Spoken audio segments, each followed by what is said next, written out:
It's your girl and all fine girl, no pimples. I said I was going to do a video where I was sitting down so we could be in the house bonding like we normally do. But girl, sometimes you get inspiration when you're on the run.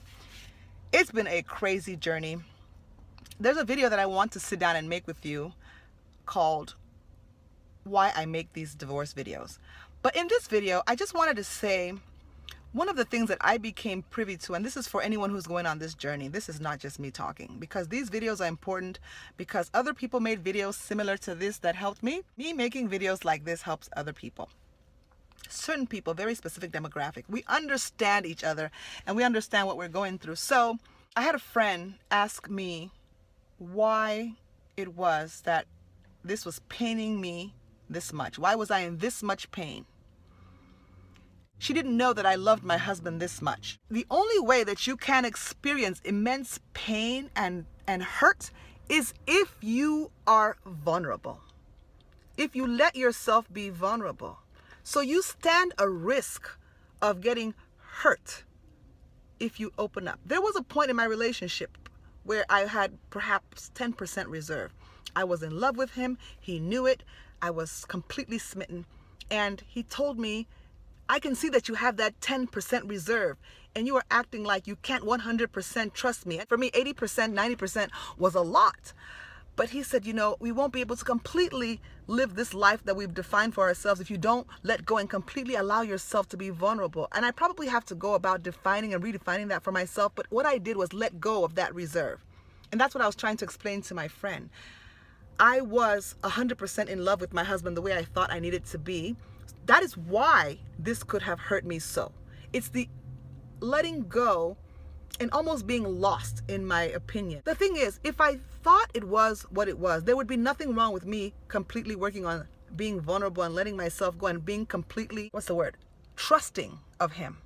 But unfortunately, the whole marriage was a sham. Everything that it was supposed to be supported by, the in-laws and all that good stuff, was a joke. So the hurt was much deeper for me. That's why it hurt, because I trusted completely.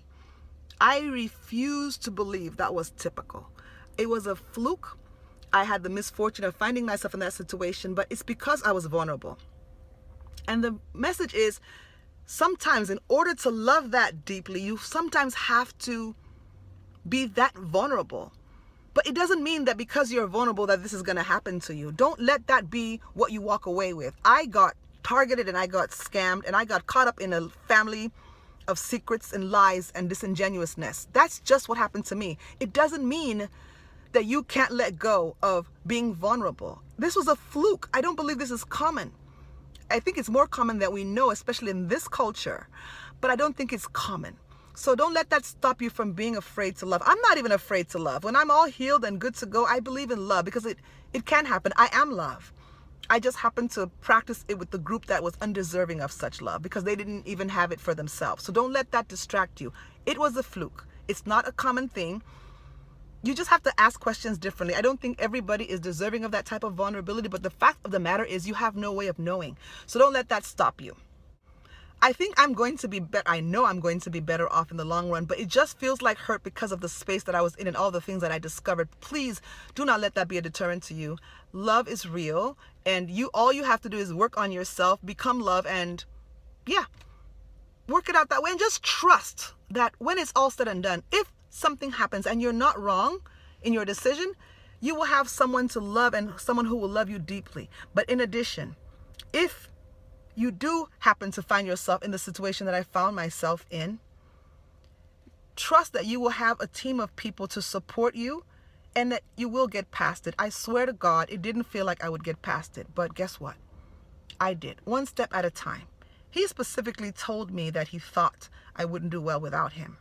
And when all the dust settled from the hurt and the pain, and I got past that, I remember writing to his parents thinking, this guy did all of this on purpose. It was designed to make me crack.